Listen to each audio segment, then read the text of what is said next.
Hello and welcome everybody. We're gonna wait a couple of minutes for everyone to connect and sign in, and we will start very shortly. Thank you very much for being here and being on time. So let's take 3 minutes for everyone to take their seats in a way. In the meantime, I'll start introducing myself. Hello and welcome. My name is Spiros Boufilatos. I'm a tutor in the Royal College of Arts in London, but also I'm a researcher and a graduate of the University of the Aegean.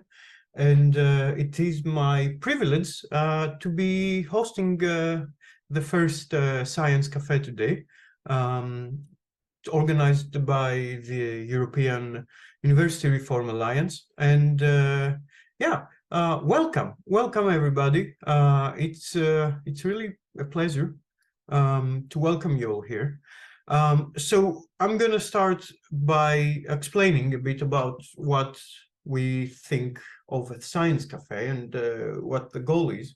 So those are Science Cafes are events that are designed to engage as many stakeholders as possible, including students, citizens, scientists, community leaders, activists, policy actors, science enthusiasts, and pretty much anyone who's interested in talking about the matters that we are interested in. And the goal is essentially to serve as a starting point for kicking off discussions between different stakeholders around the university. Think of those events as springboards, as forums that give us the opportunity to have some meaningful discussions, focusing on different aspects of sustainability. And essentially, how are we going to take all the theory of all the data, all the interesting things that scientists produce, and apply them into society? Part of it is make sure that they are being acceptable and accepted by the people who will have to live with them. So today the goal is to have a discussion about mobility and waste and how we can better apply the principles of sustainability in those fields. Again, the goal is to encourage critical thinking. It's to foster intercultural dialogue between different countries and different universities, and hopefully to build up to the creation of a policy document around those fields that is going to be applied by all universities who are part of the Alliance, and hopefully be diffused throughout the societies that they exist in. And because I think we all look at universities as living, breathing cells of society, and in many ways universities have to play the role of the avant-garde in coming up with policy and applications of sustainable development. So the main thing that we're going to be using today in order to engage in this dialogue is a platform called Padlet. And Padlet is a platform that enables facilitation, it enables dialogue, and it essentially helps every one of our beautiful participants to participate and to hear, to enable us to hear their voice. Okay, so I'm going to be sharing our Padlet if you haven't had the chance to use it yet, in the chat. And also, if you have the time, we have a questionnaire, a survey that has been running around moving forward together, sustainable campuses and societies. And if you haven't had the chance, we would really appreciate it if you could fill in this questionnaire. It's only going to take around 5 minutes. You don't have to do it now, but open the link and keep it open for later. And we're going to talk a bit about Padlet. So Padlet, I'm gonna share the link right now, and as you'll see, don't open it yet. Don't start writing in stuff, or do. I don't care. You're free people. But we're going to use Padlet in order to kind of look at your ideas, talk about your ideas, and talk about how you understand different aspects of mobility and different aspects of zero waste, which both are very important initiatives in the context of sustainability. So before we get into actually talking about those things, I'm just going to introduce the beautiful team that is actually delivering the stuff. And they're going to talk a bit about the different initiatives that they're working with. So the two main speakers that will be talking to you, sorry, today is going to be Miss Nikki or Nicoletta Krusouloudi and Miss Nancy or Athasia or Fanu. Nikki is an environmental and transportation engineer who is finishing up her PhD at the Department of Shipping, Trade and Transport on the beautiful island of Chios. And here she is. And Nancy is a PhD candidate in Lesbos in the Department of the Environment, working with zero waste, right? And also, before the beautiful ladies start talking about their research and the initiatives that they've been supporting, we're going to have a very brief presentation or provocation by Mr. Yannis Katsounis about the Euphoria initiative of the University of the Aegean. So, Yannis, welcome. How are you? I'm fine, Spiros. Thank you. I'm very happy being here today among you. Same. This goes both ways. So, would you like to tell us a bit about Euphoria? What is this about? Yes. Thank you, Spiros. As you already know, the key concept of Work Package 5 is sustainability. Sustainability is associated with Aristotle's concept of telos and eudaimonia. The Greek word for sustainability is euphoria. The Greek prefix "ai" signifies eternity, ageless, everlasting, and never-ending process. And it refers to what in Greek we would say to the ages, to the everlasting age. It reflects the ERUA commitment to see people and communities flourish, to bring euphoria to everyone. It is a never-ending process, the state of always flourishing, everlasting, an endless spring, a constant respect to the supreme aesthetic of nature with human nature connectedness.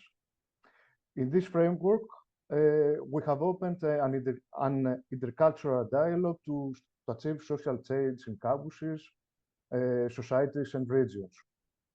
So one of the first actions of the University of the Aegean team for the building of a knowledge base was the creation of a questionnaire in order to reflect the current situation in the Alliance's universities regarding actions, courses, research programs, initiatives, facilities related to Euphoria and the Sustainable Development Goals.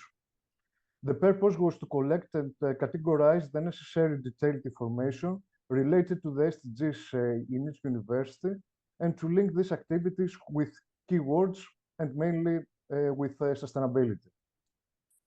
From the answers given, a first picture emerged for the connection of the actions of the Alliance universities with sustainable development. This process was a useful tool for the creation of the common protocol as a statement of Euphoria, which was signed in 2021. And this document will be improved and we will integrate the waste policy, and it is a subject we will discuss in another meeting. From the participants' answers, it appears that our universities are already being engaged with the SDGs in policies and strategies, in management, in teaching and research. Sustainable campus management has become a very important common practice for all the ERUA universities and is considered a part of the institution's societal and environmental responsibility. Furthermore, we have created a reliable knowledge base because we need to know where our regions stand today with respect to the 2030 agenda. This ensures that the best implementation of the project's objectives, since we can know the advantages and disadvantages of each area where the universities are located, as each region has different performance in each of the Sustainable Development Goals. In this context, a knowledge base will be created that will be updated annually and record our performance on sustainability issues. Through this process, an interactive environment will be created that can also be used in ERUA 2 in the near future. Thank you for your attention. Thank you very much, Yanis. That was very well said and very concise. So, moving on, how do we actually apply all of this beautiful green philosophical thinking? Hopefully, in the next hour and a half, we're going to have some answers for that. And the way that we're going to do this is, as I said, through Padlet. So if you look at the chat, you'll see two links, a link to the survey that we are running right now, and a link to the Padlet platform. If you open the Padlet platform, you will see in front of you two vertical rows of questions or statements. What we invite you to do is to tell us what you think, answer those questions. So you can simply click underneath every square and type in your answer or your provocation.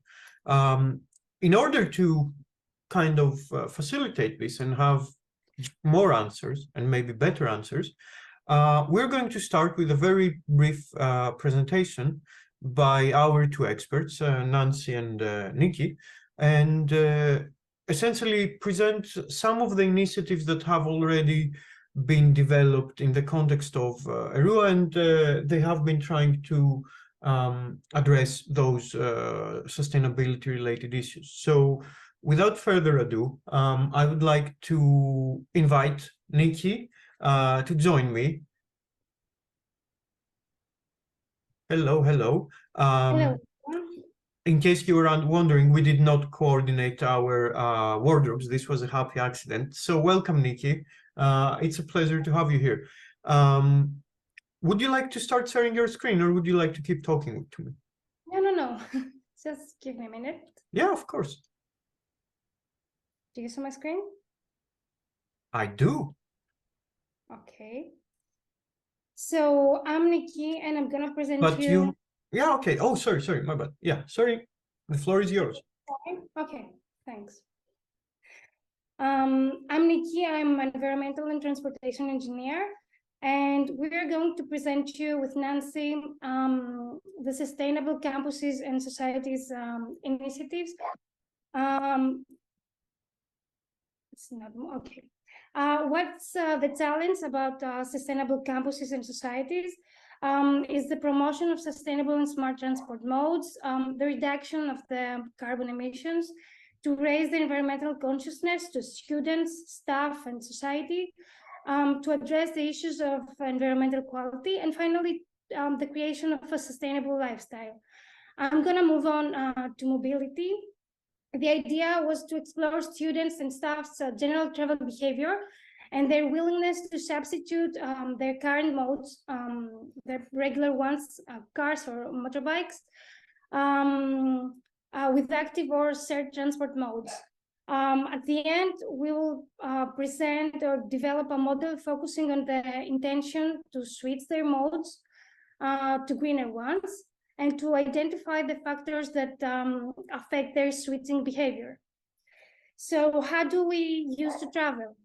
The following graph summarizes the options we have and the choices we make when traveling.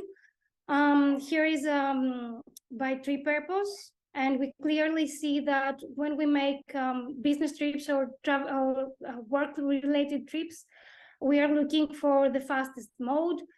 And when we are traveling for leisure or holidays, we're looking for the cheapest one. And it's more possible to choose the environmental friendly one when traveling for leisure or holidays. So here is the I Am Passenger project. Is an out-of-campus travel initiative we made last year. Excuse me.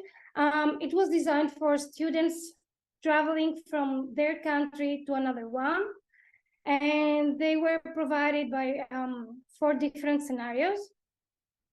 So I'm gonna show you the example we made. You can play and make your choice as we're going forward. So the first one is actually all of them is about a student traveling from Saint-Denis, Paris University to Syros Island, Greece. So the first scenario we have is traveling by train and then by bus to Paris, to the airport, and then a plane straight to Syros Island. The total travel time is 16 hours, and the total travel cost is 273 euros.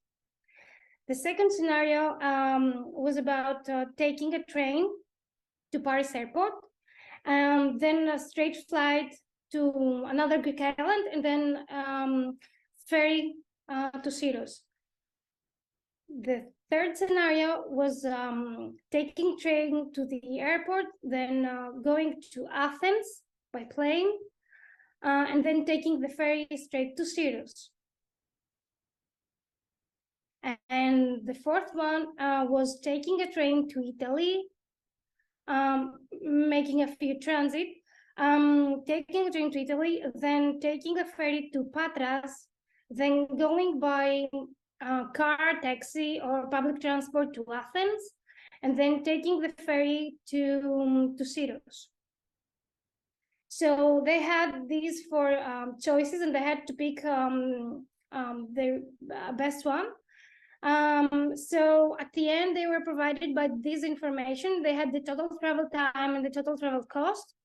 And then they were making their profiles by their choice. I mean, who's taking the less transit one, the cheapest one, the fastest one, and the most environmental friendly or the most adventurous. So that was about identifying how do we travel when traveling abroad, or which is most important for us. I mean, if it's the less transit or the less time spent it or the less money spent it. And now moving to travel initiatives in campus. We are working on this at the time. That's on the questionnaire Spiros just shared on the chat. Please give us 5 minutes to complete it. So the mobility initiatives we have proposed at the time is to build or redesign campuses in order to be more prioritized in pedestrians, or making some pathways or space for people to walk, implement a campus-wide bike sharing system to encourage students to cycle, a carpooling and ride-sharing platform, to implement a shuttle service that connects different paths of the campus, encourage the use of electric bikes and electric scooters on campus by providing rental service, public transport partnerships, educational campaigns in order to raise the awareness, A few more that I thought after completing the presentation was the parking systems, or the green vehicle incentives, or the electric vehicle stations. So please feel free to take part to this survey. And that's me. Thank you. Thank you. Thank you very much, Nikki, for this presentation. Yeah, thank you. Again, the link to the survey is the first one in the chat. Hope if you can see it, can you give me a thumbs up? Okay. Okay. And the second link is the link to the Padlet, so you can all get in and start writing some answers to the questions posed. Before we move on to Nancy, can I ask a very small question? I like part of full disclosure. I know the Nikki's project because we've had the opportunity to collaborate on it. I think there is a very interesting discussion to be had around mobility. Because we like moving, and I think we all believe that traveling in different countries is kind of a great cultural experience, and it usually comes in contrast with you know, greenness and minimizing our environmental impact. So I remember it's really interesting how we shape success and how we choose the parameters that shape our decisions. I remember in the presentation that we gave some time ago around this project that one of the success metrics of for the Erasmus Plus program was that in the last how much was it, 40 years that Erasmus Plus has been running? I think 1987. Since 1987, so that would be 36 years. Yeah, there have been 10 million Erasmus babies born in Europe, and that is kind of an amazing, beautiful way to frame the success of multicultural cross-country learning. So essentially, my question is, how do you feel, can we leverage the guilt around the environmental destruction of traveling with the positives of traveling? Can we find that balance? Sorry, I didn't get the question. How much traveling is okay, essentially? How can we decide how much traveling is okay? I know, that's a hard question.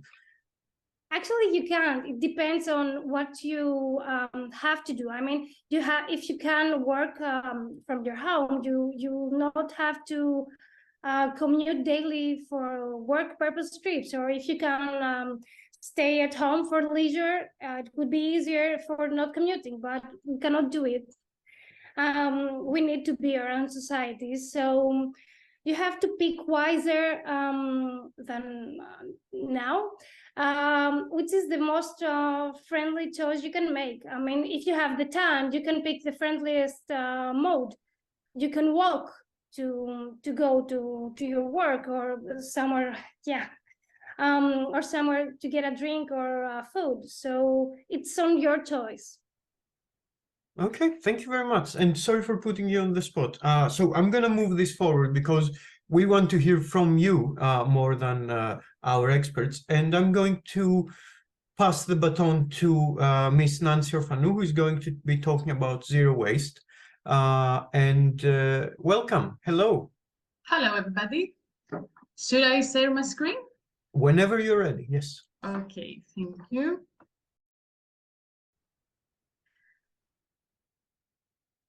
Can everybody see my screen?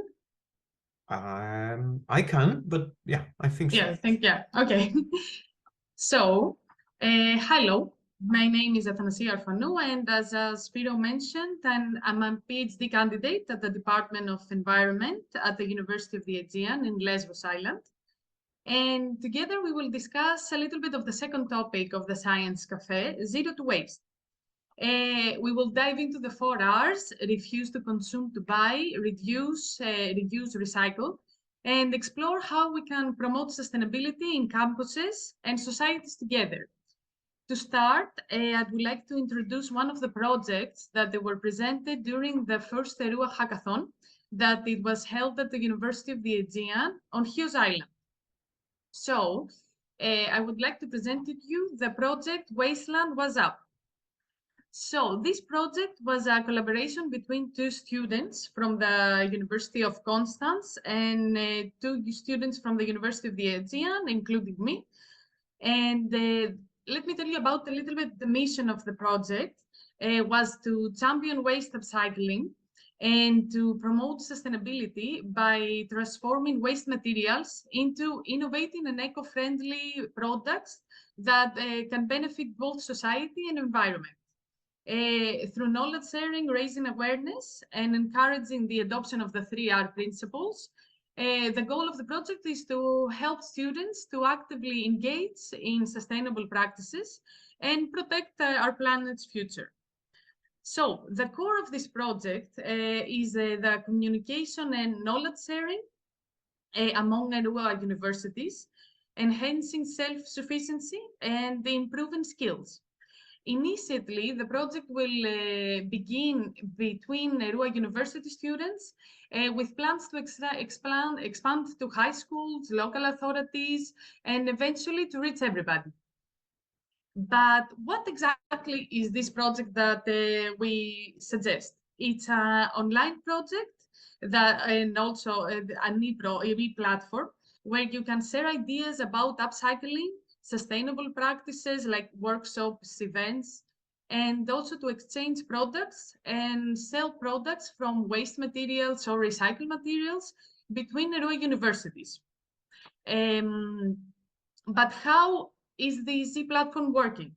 Users can access the site as visitors. So there are two options. The first option is to access the site as visitors and only to search about some, you can have a search engine and with filters such as date, categories, and keywords. And it allows users to view advertisements through this platform. In the option 2, you can have a profile, and this enables the user to submit ideas, such as creating toys, for example, from recycled materials, as you can see here, that they make a toy from a sock, from an old sock that they weren't going to use anymore. Also, or to making food from items we would otherwise discard, like carrot peels. This is going to be, this is a mock-up. What this platform might look like. As you can see, it's very simple with a search bar that you can search about ideas that you would like to see that the other students have uploaded, and also that you can share your own idea from some materials that you cannot really think that something may come up from that, some product. Also, I would like to show you now some examples of the things you can share on these platforms. For instance, students from the University of the Aegean can post about a sustainability event, such as beach cleanup, cooking workshops to promote sustainability, or even a fashion show. If another university likes the idea, they can collaborate to organize a similar event together. Additionally, students may sell products that they don't want to use anymore, or also to exchange products, like if they don't if they don't longer want it. And also, additionally, they can sell products that they've crafted from recycled materials, and the profits can reinvest it in the student community to support more environmental friendly activities, such as creating, for example, a waste management a workshop, or a tree planting, or creating green spaces, and other things. Another future will be exchanging knowledge and information. For example, learning how a chef can transform food waste into meals, or collaborating with local artists to acquire new skills and techniques and create unique designs from their wastes. Also, there will be a rewarding system that will help build the influence and popularity of the users. And the channels that the platform will be distributed will be the social media, email, university channels, radio, newsletters, and the websites, and of course, some posters.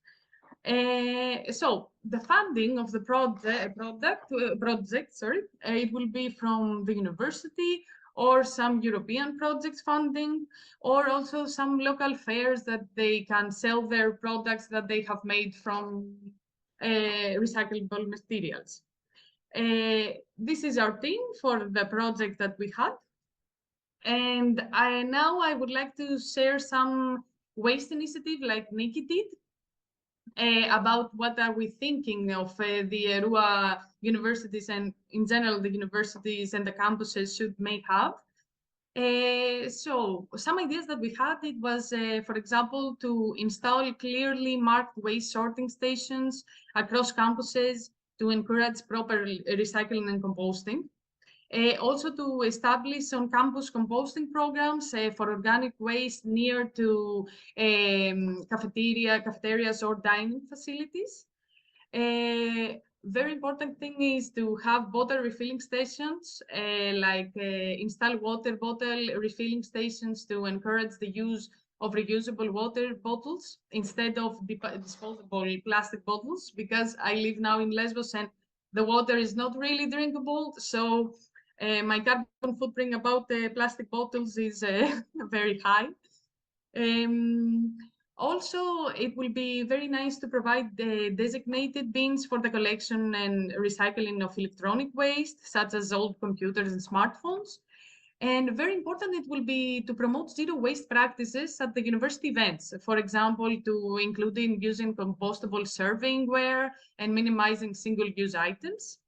Also to distribute the reusable shopping bags to students, and to have educational campaigns about beach cleanups. And the last but very important is to have a green office, which some ERUA university already have, like the University of Constance. And if somebody is here, I would like after the opinion of that on that. And it's a sustainability office that informs and connects and supports students and staff to act on sustainability. It is usually funded and approved by university management, and is led together by students and staff. Thank you very much. Thank you for wow, thank you for an amazing, inspiring presentation. And I have a question before we move on to the Padlet, because Nikki will be mad at me if I don't give you a hard question as well. I'm very interested in my work on what we could frame as bottom-up or middle-out approaches. And essentially, I'd like to get your kind of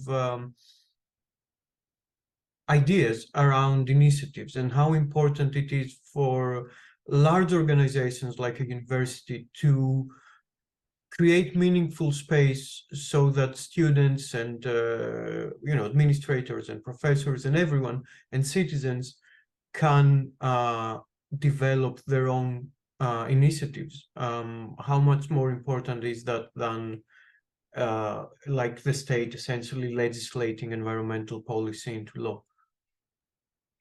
I think it's very important to start from the university and to start from a community like ERUA, that they are many universities involved, and to have something in common like an ERUA Green Office, and to have initiatives like that, because I have traveled in many universities of the ERUA Alliance, and I have seen different practices. I mean, in some universities, there are not so many practices about sustainability. They have all the goodwill to do them, but it's very hard to implement at some point. But in other universities have very good practices to share with us. So I think it's very important to start from the universities and then to expand to the communities and everywhere.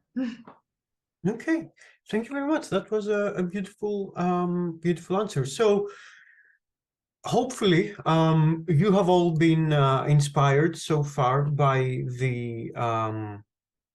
by the presentations that you've seen. And I see a lot of you have already started to add their ideas and to engage in discussion in the Padlet.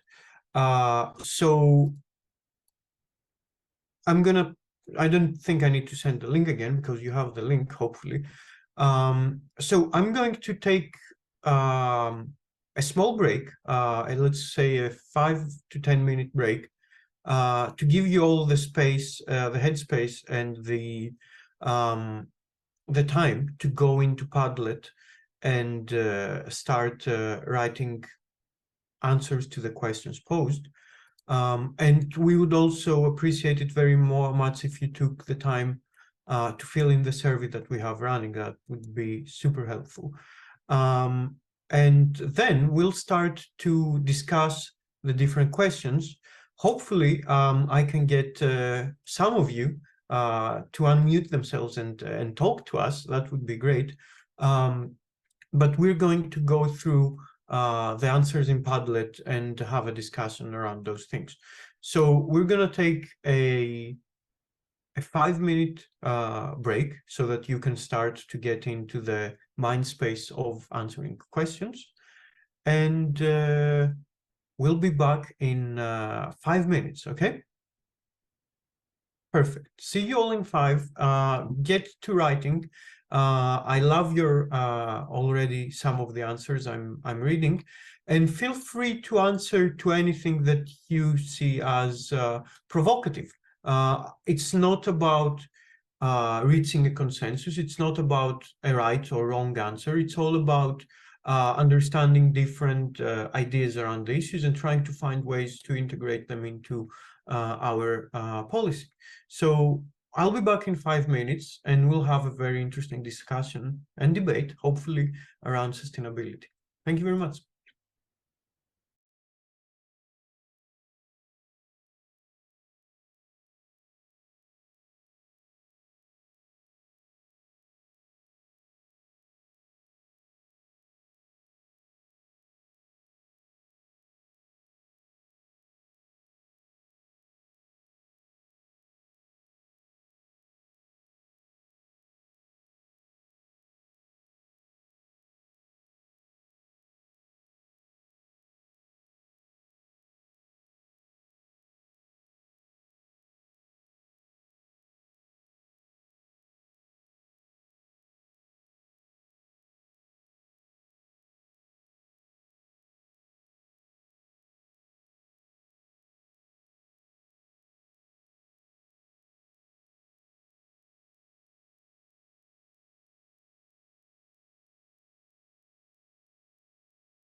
And we're back. Thank you very much for being such good students. I love your answers.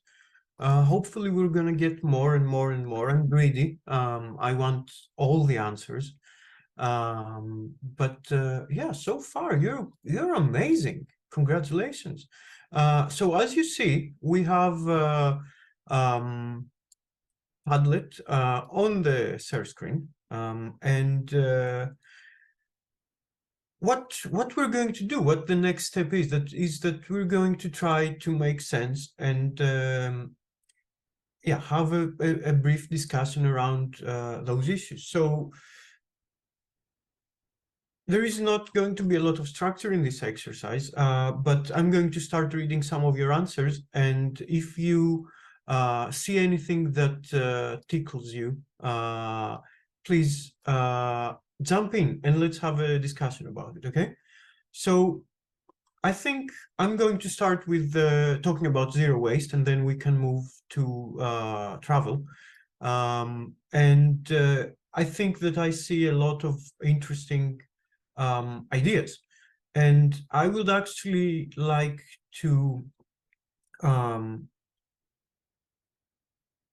move all the way down to the second to last, I think, discussion that has many answers, and that's great. And the question is, share some ideas for initiatives in zero waste, strategies within campuses and communities. And I find it always very interesting in those discussions that we get a very wide spectrum of answers, ranging essentially from very practical to much more policy driven and much more, let's say, critical. So the first person to reply actually raises a very interesting point which has been I think an integral part of the discussion around creating sustainable policy, and it's what we could call the polluter responsibility. So making the polluters, the companies that produce waste, essentially, such as packaging or food waste, pay for the cost of recycling and waste management. So we essentially to include the environmental cost in the way that goods are being sold.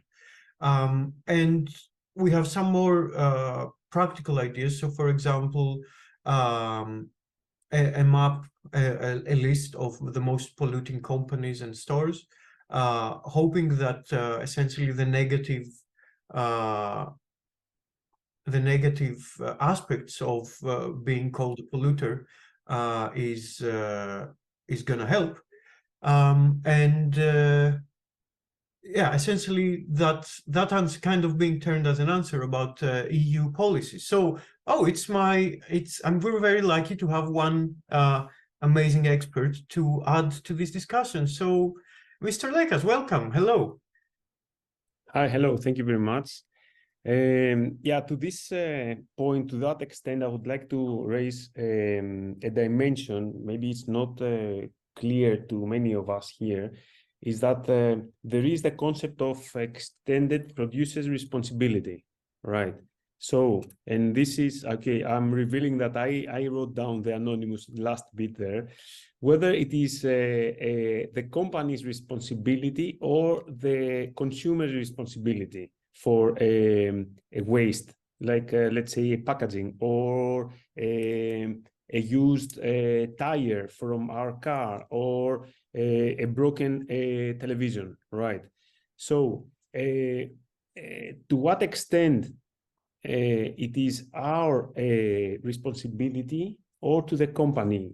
The European Union has clearly demonstrated that even though that the company initially produced something, it's their responsibility to find a way for the materials to be recovered and recycled. Okay, to that extent, they are having extended responsibility as a producer by the end of the lifetime of a product to help organize the path in order to close the circle, right?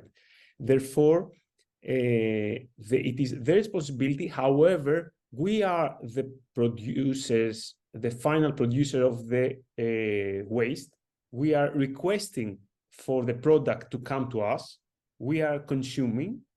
Therefore, the cost is coming through us.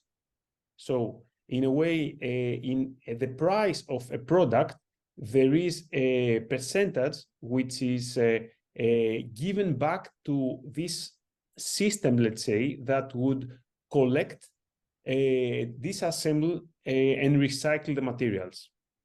Okay, so there is a methodology, there is a clear law how we are doing things, and the whole thing is that we are let's say, the entry point of the material in the afterlife of its material. We are requesting the product, and further down I have put a question whether we should discuss about product or services, right?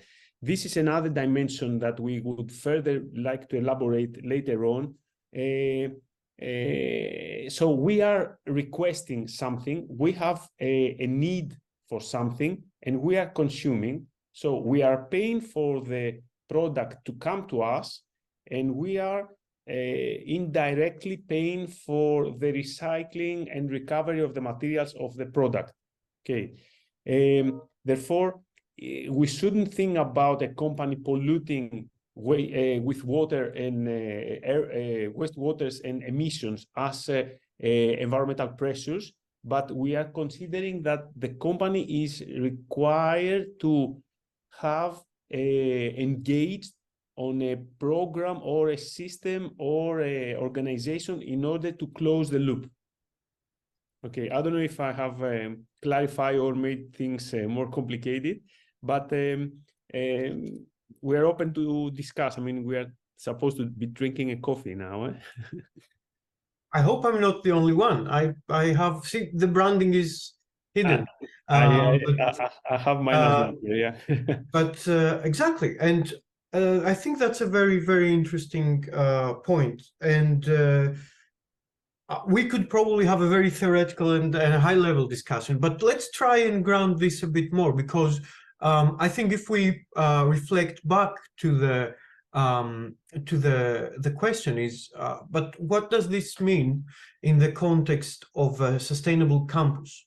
So, for example, we can argue that the types of waste, for example, that are being produced in a university campus are slightly different than the waste that would be produced in a home environment or in an office environment or in a factory environment. So I want to kind of try and get some more specific answers, especially as you'll see, the question is kind of focused around campuses and communities. So I would like each and every one of you to kind of reflect on changes to our behavior, economic, practical, or otherwise, in the last, let's say, 2 years, that we identify as strategies that have been trying to reduce the environmental impact. And let's not try to assign the environmental impact to anyone. Let's not say anyone, but for example, I can say one thing I've been doing for the past 5 years has been using a reusable coffee mug, a thermos mug, and essentially the reasoning there is that I don't need this paper laminated cup, which is it's waste. It's a single-use product. So I simply walk around with my mug and I get to drink coffee. And I actually get to pay less for it because the coffee place that I frequent actually gives 20 pence reduction for that. So do you have anything that you have done in the past year that you feel very proud about and you would like to share? Is there something that we should be doing? So if anyone has anything to add, I'd love to hear.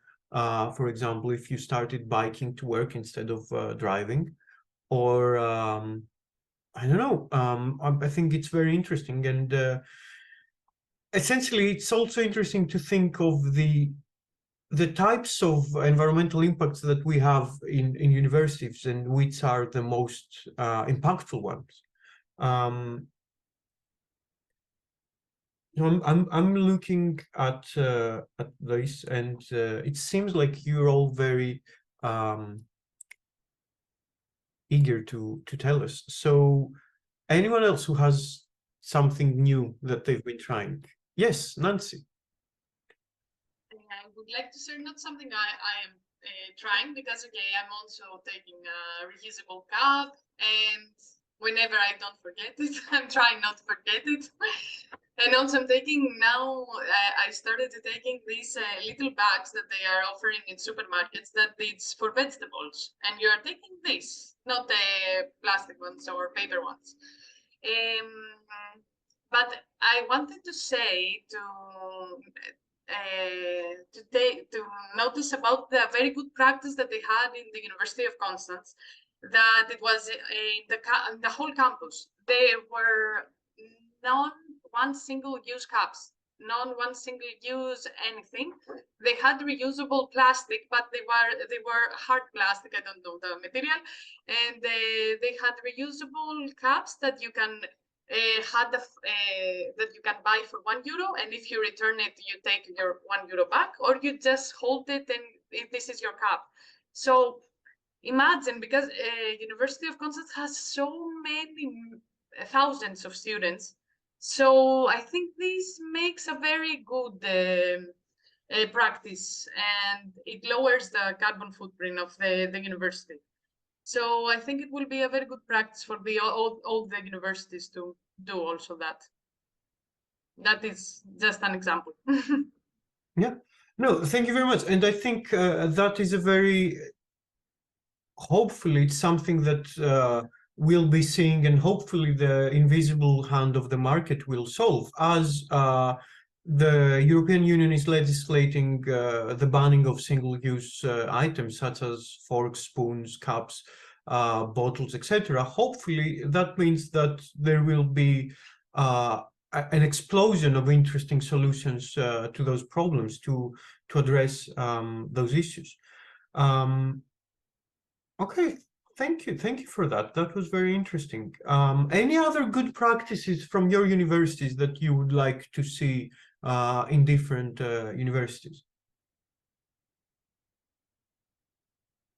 You can always go back to Padlet and add more ideas.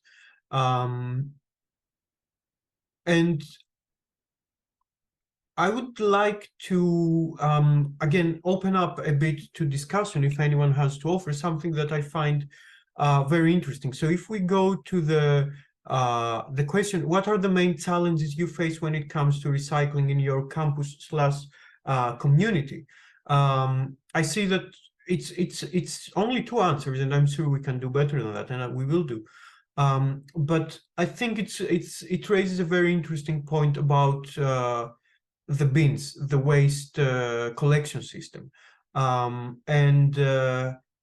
For example, I can tell you in where I live in London, London is made up from 32 different boroughs. Every borough has a different rules about recycling, different refuse recycling systems. So it can be quite, I'd say overwhelming even at times to correctly recycle, whatever correctly means. So it's also, I would add a very interesting point to raise, that I would say Greece faces some unique challenges in relation to recycling systems because of the insularity of many regions. So when you have an island, it's actually much more complicated to move recyclable and recycled waste compared to if you're in the mainland. So I think that also connects to a wider issue around regional development, which not to put anyone on the spot, but for example, I'm sure Yanis has some very interesting ideas around. So is there anything else that needs to be added in this question about the challenges that we face when it comes to recycling within our campus community and region even?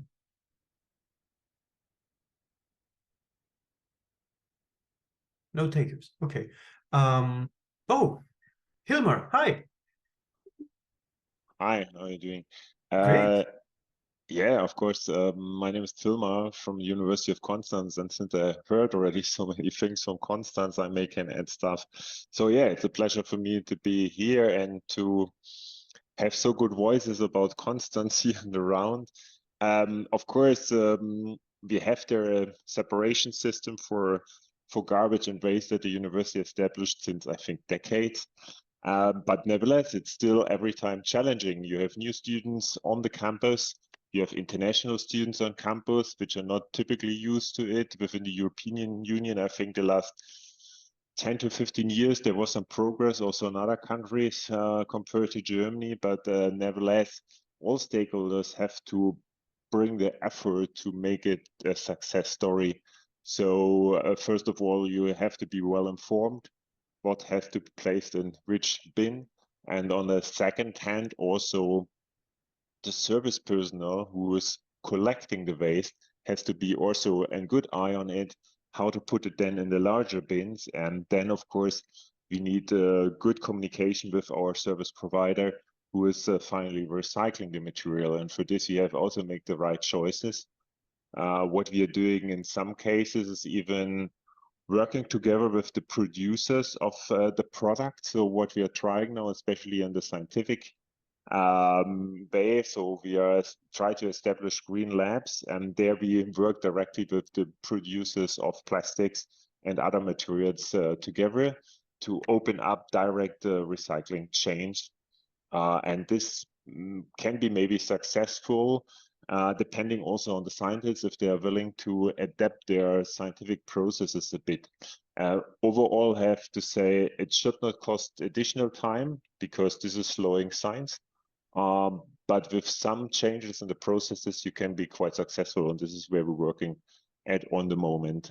So maybe these are some insights from Constance from the waste perspective. Okay, thank you. That's very interesting, and it's great. Everyone is warming up. So Daniel, hello, welcome. Hi, hello. My name is Daniel. I'm a recent University of Aegean person, formerly of University of Essex at ICER. One of the things that struck me, besides the invisible hand quip, which was only mentioned once in book 4 of Adam Smith's quadrilogy, is that, for instance, on Essex and my previous employers, one of the things they attempted to do, market-based, is only allow suppliers onto the campus that did provide reusable and resourceable materials. Now, that's one thing because universities are huge markets for consuming. And that is one way that universities, I feel, and campuses in general can lead by example, by giving a space for those producers and those suppliers to get their products into common use. I think that would be something that would be interesting to see happen in Greece. I've been to Germany. It's quite progressive, and also in Holland. And so these are really policy-led initiatives that can start out in the university as a sort of laboratory for that, which just by comment was sort of what Adam Smith meant by the invisible hand a bit, but for another day. Thank you very much, Daniel. I think that's a very interesting position. There is this green procurement, for example, protocols that some companies are building, which is very interesting. And I think that there is obviously going to be, let's not be naive, a game of cat and mouse every time you make a law, it's like a challenge to someone to work their way around the law and make something that is, like the recyclability can be a very, I think, interesting concept. Doesn't mean it's going to be recycled, it just means it can be recycled. I want to kind of raise a final point around zero waste, kind of stemming more from my, let's say, social view of behavioral change. And I would like to get your kind of thoughts around the idea of competition. So there have been some very interesting case studies where essentially creating this, I'd say, fun competition, not a, loser dies type of competition between different stakeholders has led to a very, I'd say, higher degree of adoption of behavioral changes. So, for example, let's imagine a scenario where all the Alliance universities do a waste audit. So we set up a benchmark about what their waste looks like. And essentially every month we have a live dashboard where you see how much less waste each university is producing. And essentially, always, I think, looking to your neighbor and trying to copy the things that they're doing right, I think is a very interesting model that can really move us to meaningful change. So as I have a room full of experts, am I stupid for saying that? Is that something that you think could actually be implemented? Or how would you think about going around creating this type of a friendly competition amongst different universities? Any takers?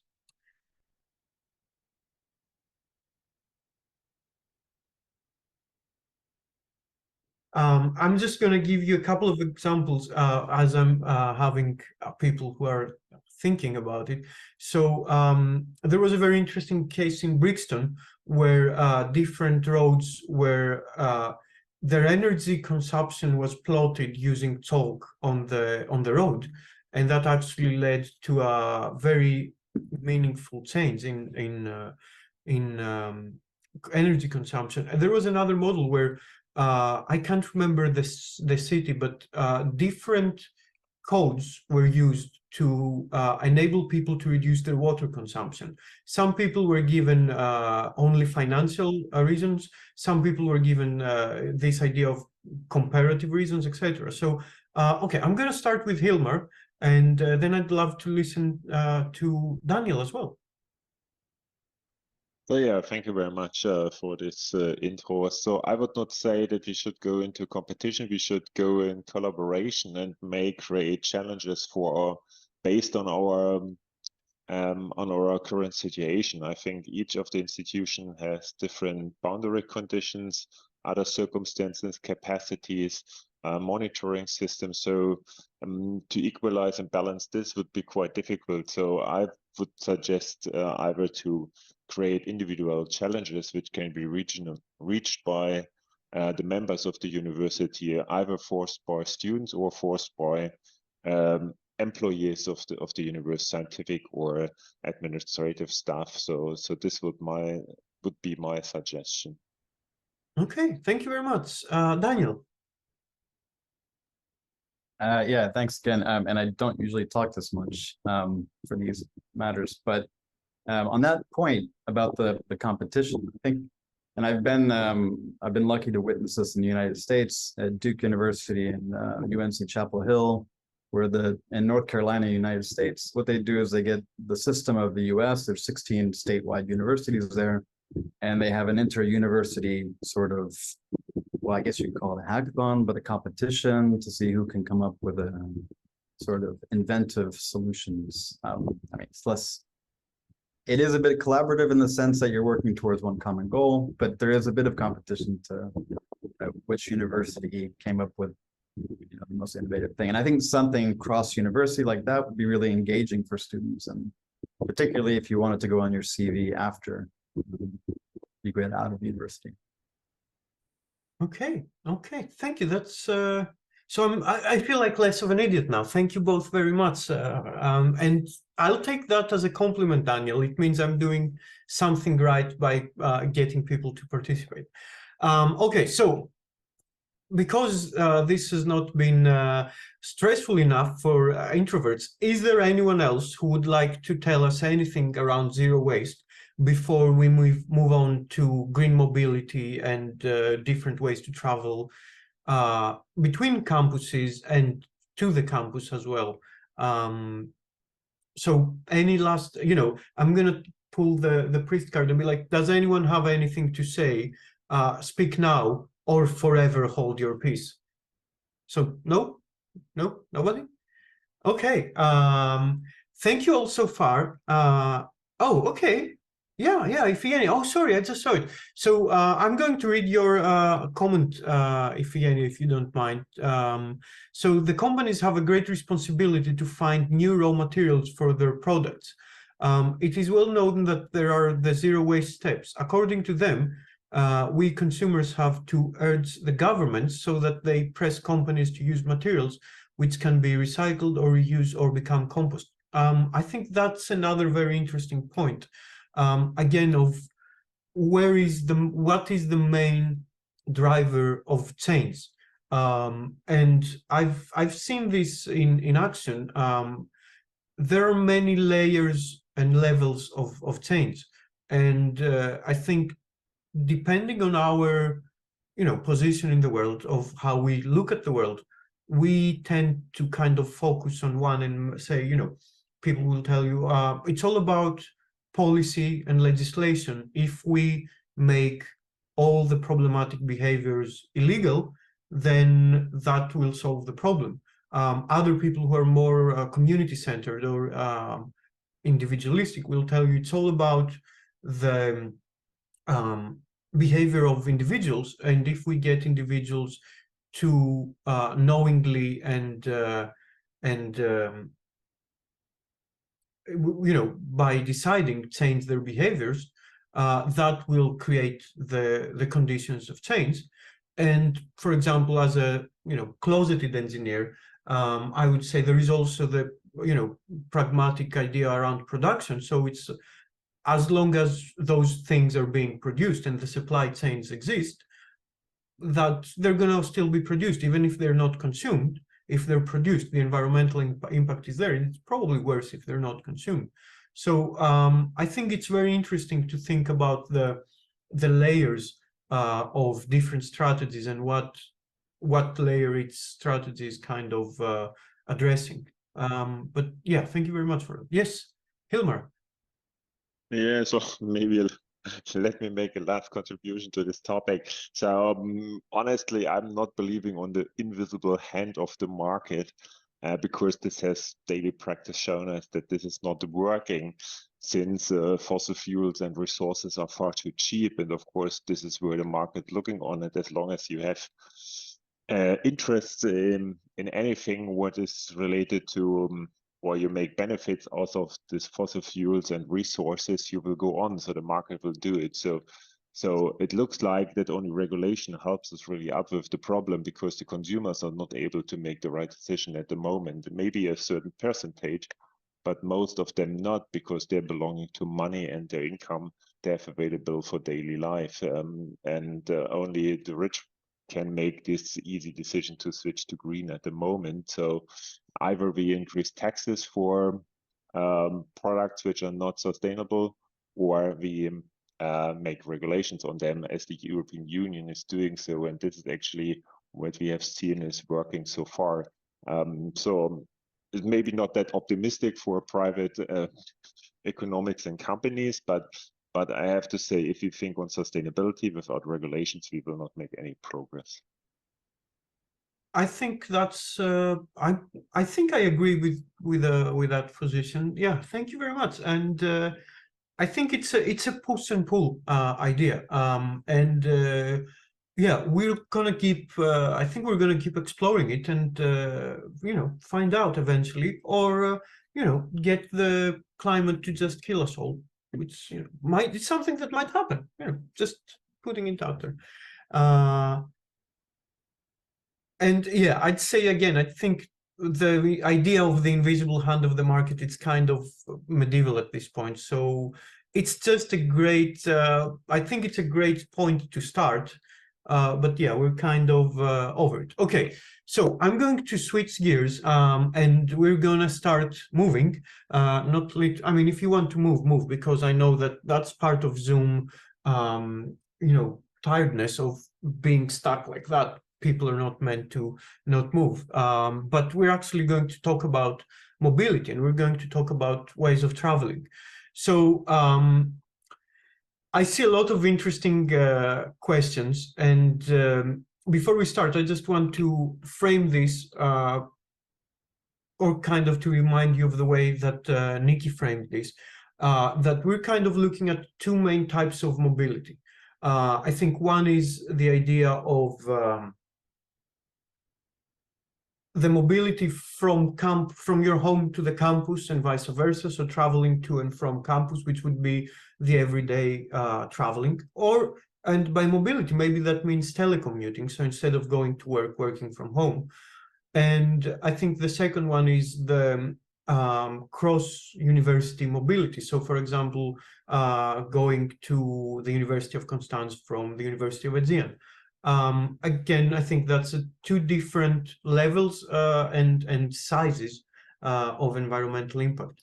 But even before that, I think I have a question, again, with my you know, non-expert naivete almost. I think the question about what's your opinion regarding shared mobility services. So that would be the 1, 2, 3, 4 for the fourth question. I think this is something that I find very, very interesting. And in many ways, I'd say it's kind of something that's been enabled by technology. So, you know, the fact that we have those devil machines in our pockets and we're connected to the internet, to our bank, to everything, kind of makes, for example, renting a bike much easier than it used to be. But I kind of have a question to the experts. So that would be Nikki and anyone else who feels like an expert before we get to discussing a bit more.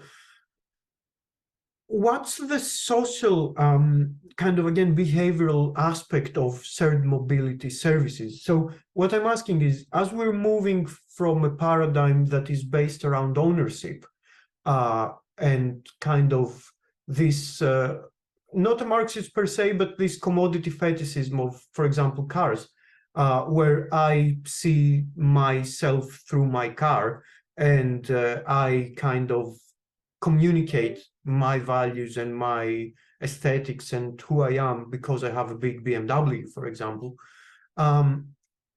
So how does those, like, going from ownership to access models change, in your view, the psychology of consuming? And does it kind of change our way of being in the world and essentially makes us less of consumers? Am I right to assume that, or am I being an idiot again? Yes, that's all about transportation and behavior. How can you change your behavior in order to don't have to be who you are by owning a vehicle? So if you can delete it from your aspects or your what do you want from life, it's easier to move to more friendly modes. I mean, you don't have to own something, you just have to move. That's why you need a vehicle, that's why you need a car. It's not depending by your car who you are or what's your value. So that's all about changing the culture of owning our car or have bigger and better cars every 2, 5, or 10 years. So that's the biggest problem, because we have that thing in our culture. So it's a big problem on how you'll change the travel behavior and commuting behavior to your community. Okay, can I make it even more hard and sticky? Because you seem to be very confident in your answers and I want to put you on the spot.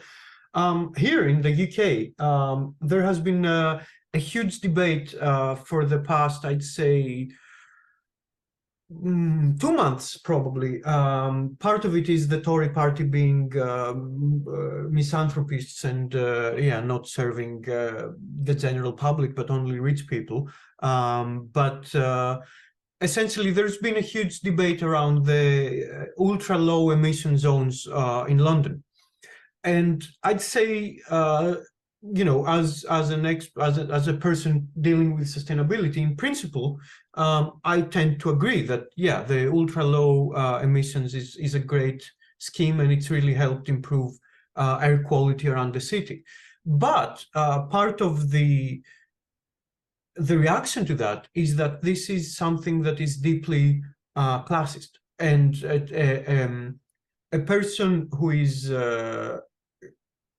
less rich might be using an old car that is polluting because they can't afford a better car.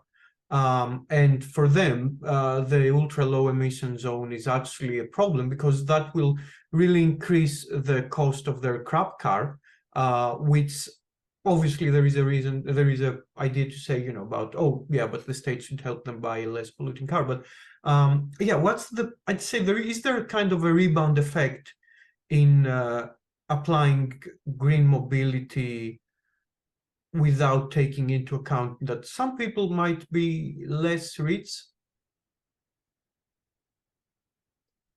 Okay, let's say that there are two different things. The first one is that if you want to change your travel behavior and you want to get rid of your car, you're moving more environmental friendly. If you can buy electric car or low emissions car or whatever, you can travel, of course, but you're part of the traffic around the city. So it's about two different things. You can reduce your footprint by buying a different car, a more friendly car. But it's easier to have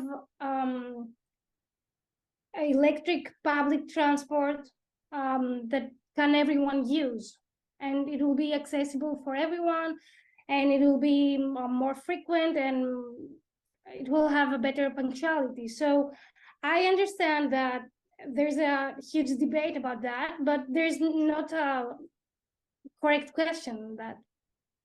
It's on you. It's your choice. I mean, how you travel, your travel pattern is a personal choice. Mm-hmm. Okay, yeah, I guess it's politicians gonna politicize. Okay, so that was a good question, apparently, because we have some reactions. So I'd like to start with Nancy. Hello again, welcome. Hello again. So I would like to comment about the expensive of the expenses of each trip. For example, I was going to a conference now, and some people, they preferred, because they are working in an environmental project, they preferred to take the train instead of the plane, but the train was double the price and double the hours. So I mean, it's not only enough to have the best intentions to change your transportation habits, but I think also the companies, the train companies, they need to lower the prices. For example, I'm also trying to travel green, and also because it's cheaper sometimes. But I take the ship from Athens to Mytilene, and it's 12 to 14 hours. I mean, it's unbearable at some points. But and also some points to travel with the airplane, it's almost the same price. So it's not only, I think, the citizen's choice or the student's choice. I think it's the train companies and the ship companies also have something to do with that. That was my opinion on that. Thank you. No, that's a very interesting point, and I think it kind of points to the complexity and the interconnectedness of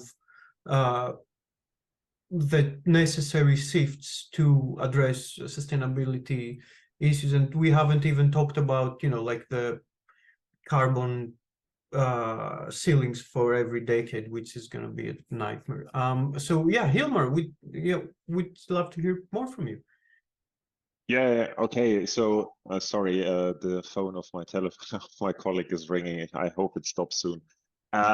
So no, what I can present you from Germany is actually what we have started last year and now extended to the following years is a so-called Germany ticket. It's for 49 euros per month per person.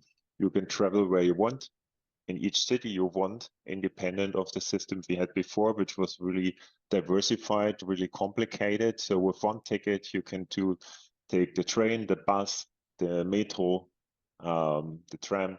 So everything you can use on public transport, and this makes it really easy for you. The only exclusions are the really fast trains, so the ICE trains. They're excluded from this offer from the state, but for the rest, it's a really game changer, I would say, also for the poorer people in the society. These 49 tickets make it even easier or cheaper for people who live, for example, in Berlin, who paid the so-called environmental ticket. So they lowered even the prices for commuters within the cities due to this ticket.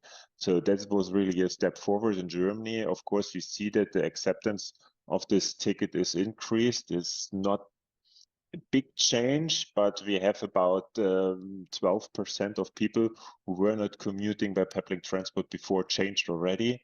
And of course, what we have to do is not only increase infrastructure in the cities and the suburbs, but also on the flat land, I have to say. And this is still something, so the investment in the infrastructure, what we need to make the real conversion. But I think we're on a good way to make changes on this topic.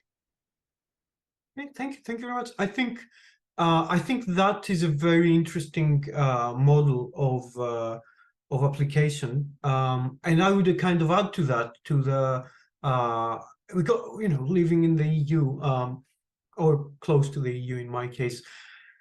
It's I think it's very interesting what has been happening in France and how short-haul flights that could be otherwise done by train are actually going to start getting banned. I know it's early days yet, but I think it's a very interesting point. And again, on the context of policy and ideology, it might be some people might be against it as the state taking away our freedoms. I mean, if you're American and think that way. Claire, you raised your hand. Would you like to add something, Yes, or am I putting you in the spot? yeah, just to say that this kind of opportunity is the Portugal launch as well this pass, and for example in France we have this problem that the train price it's increasing, so it's a little strange because we are we have a good network of train, a good red, and it's strange we are privatizing our train system, and at the same time we have to take a great decision of what we want in terms of environment. And I think this kind of pass, they are thinking about this, but we don't know yet.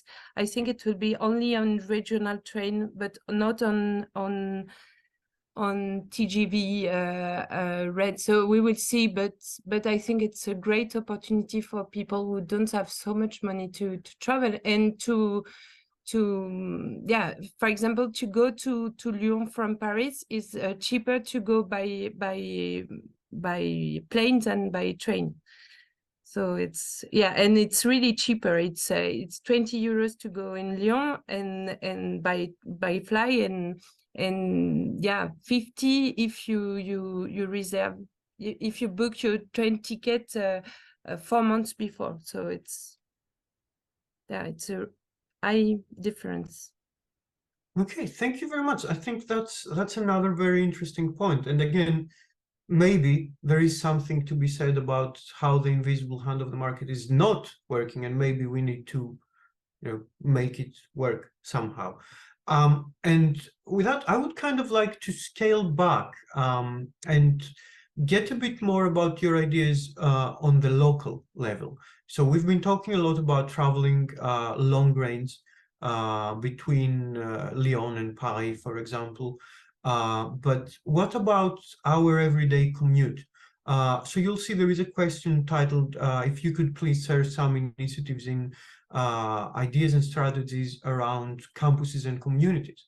So again, I would like everyone to kind of reflect on their commute and if they've had changes in their behavior in the past 2 or 3 years to kind of reduce the environmental impact of their commute. And I think it's something that's very interesting to think about. Even in this University Alliance, but within the European context, I think it's a very diverse animal. So I lived in the island of Syros before coming to London, so I would walk to work, and that was very easy because it was a small place, everything was close. It was probably the fastest way. So now I'm in London, which is a huge city, if you're not aware, and my commuting is completely different. I mean, I still walk, but I walk around an hour and a half every day to go to work. So what are some ideas of essentially making the student body and making the people who work in universities reduce the environmental impact of their commute? What jumps up for you? What do you think is an interesting concept? One concept I really enjoy, again, because of its convivial aspect than anything else, is the idea of carpooling, of essentially, if we're going to go to work by car and I have 4 empty seats, I can pick up 4 of my colleagues and essentially, split the cost. Again, probably not the best, but yeah, so my 2 questions to you is, one, what are the unique challenges that you have to face in your commute in the place where you work and live? And the second one is, what do you think are some best practices to enable a more environmentally friendly everyday commute?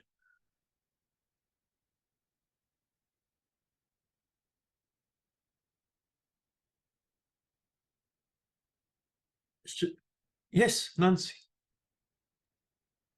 I think one good practice that the University of the Aegean has is that the bus is free for the students, so to go from the center to the university. So this really, it's a good initiative, so the people will take the bus because it's a 40 minutes walk. So they will either take and also it's uphill, so they don't yeah, maybe if they are very fit. So it's a very good thing that I think it is coming from the university. And also, I really like your idea of carpooling, and maybe they will, for the ERUA universities, to have a common platform, like a app, like a BlaBlaCar that is in Germany, that they will call it ERUA car, and select the university and the state that you want to go and that you live, and maybe share with other students. That would be a nice idea. Yes, I agree with that. I think it's very interesting that I used to travel to Lesbos for University of the Aegean Business during my studies. And I think something at the time that was very interesting, and I'm curious if it's still happening as much, was that essentially there was this movement of hitchhiking. So students would go down from the Lofos to the main road, and they would just hitchhike to the city. And I found that at the time, because in Syros we didn't do that because we were in the city and we didn't really need to. But I found that to kind of be a very interesting way, which, I mean, it's very practical, but it also has, again, this dissemination and diffusal almost idea between the university as a kind of closed community and the wider society of, yeah, kind of connecting people through hitchhiking. So is it something that is still happening, or is it? Not really. I have never seen it, I think. Okay. See, that is a kind of a generational gap, probably. Okay, that's very interesting. Sorry, I thought I had something else about the bus, but I don't have something about the bus. But yeah, kind of going back to that, do you also have more ideas about how we can foster this type of collaboration between citizens and students in the context of green mobility? I think the idea of car sharing, ride sharing is a beautiful way to get people to connect. But is there any other way? I actually remember, yeah, sorry. I'm such a scatterbrain today. I think I remember reading a study about cycling and essentially reducing the stress and the barrier to entry for new cyclists. And it was mentioned that essentially creating groups of cycling. So for example, making this event where, okay, Friday afternoon, we're gonna make a very, like not very hard ride around the city and have a big group, and it's gonna be like 70 of us. And that kind of community, but also the fact that it's a lot of bikes and it's harder to get into a crash, played a great role to kind of ease people into feeling more confident with bikes. Yeah, if you have any other examples or other ideas around how can we reduce the barrier to entry for solutions that might be kind of scary, such as biking. And Daniel is actually, that's a very interesting initiative of essentially creating a movement to cooperate with local bike shops to provide e-bikes very subsidized to students and staff, and essentially get a membership at around £30 per year, or free for 30 minutes, which is the forest bikes in London as well. So any other ideas around that? Any other examples that you have seen or that you can imagine?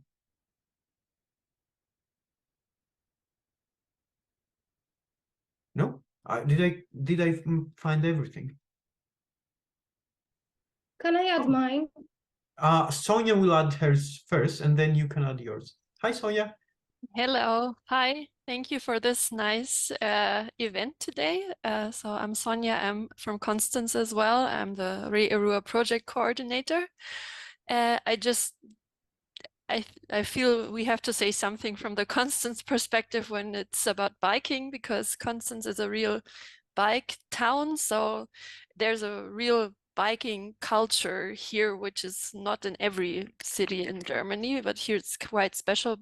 I'm not from here, so I'm really new in this city. So it was really surprising to see that everybody is going by bike, and there are even roads where bikes are like, they have the, I don't know how to say it in English. So cars have to, I don't know, like bike roads where the cars are allowed, but bikes have, I don't know what the word is, but bikes always can go wherever they want, and cars have to like stop if there's a bike and stuff like that. And what I also found surprising is that there are no free parking spaces at the University of Constance, which is kind of, I was a bit annoyed in the beginning, I have to say, because if you have to carry something, or I don't know, then it's kind of stupid if you have to pay and you're an employee at the university. But it actually did prevent me from going by car there, because I just didn't want to pay the parking. Yeah, but this is not usual, because usually companies have their own parking lot and it's free for employees. So that was kind of surprising for me, but did help. So yeah, these were just my few points. Thank you. Thank you very much. No, that's very interesting. That sounds almost like the Netherlands with the parking. So much space to park bikes, not really space to park cars, which is a great idea.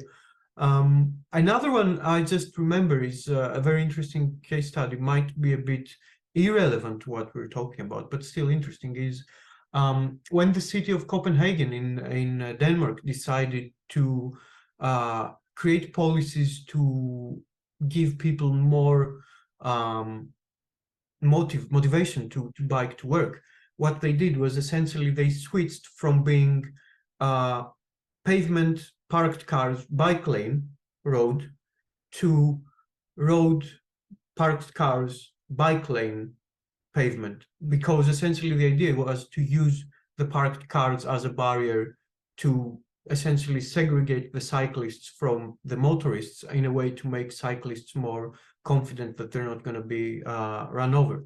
So it's interesting how human psychology works. Yes, Daniel.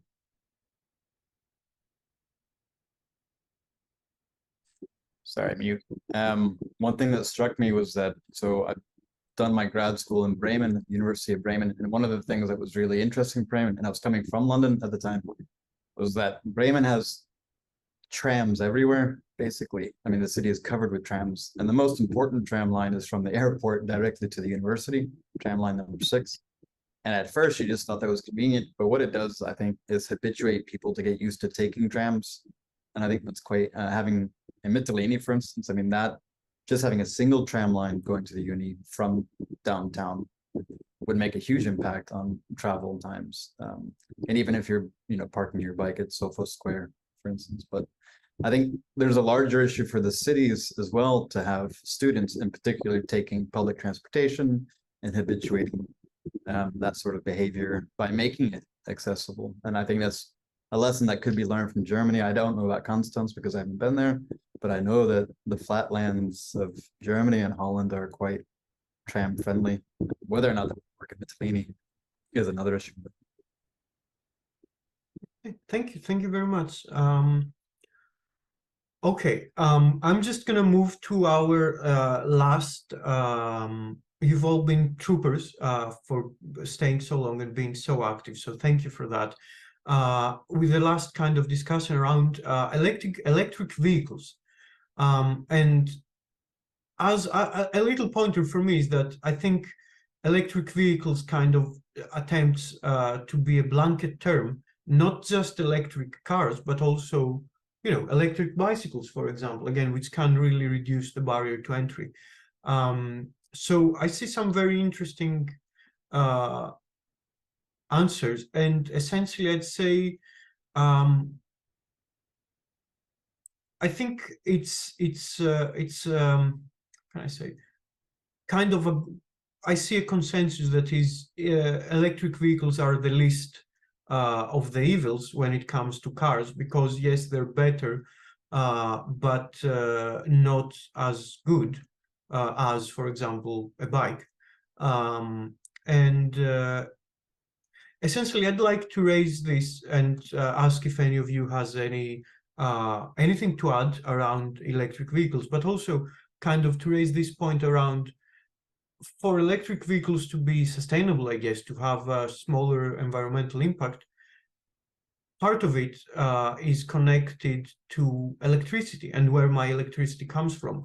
In the same way that when we were talking about materials and how knowledge is kind of an essential aspect in building sustainable habits and behaviors, I guess the same we can say about electric vehicles, where I can buy an electric vehicle to help the environment, but if I'm consuming dirty electricity, maybe I'm actually doing more of a bad thing. I don't know. Does that make sense?